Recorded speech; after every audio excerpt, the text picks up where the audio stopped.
outros maus. Tem também os que só se resolvem pelo meio da história. Mas em Conto de Fadas também revelam a verdade e o perigo nas escolhas que fazemos, sempre mostrando as consequências dessas escolhas. Então, essa é Frel, uma cidade encantada.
segurá-lo?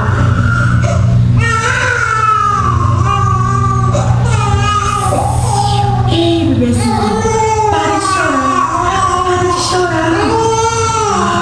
Que bebezinho mais mal criado. Deixa eu ver. Já sei. Você será obediente. Te dou o dom da obediência. Pare de chorar. Durma. Acorde. Não é ótimo?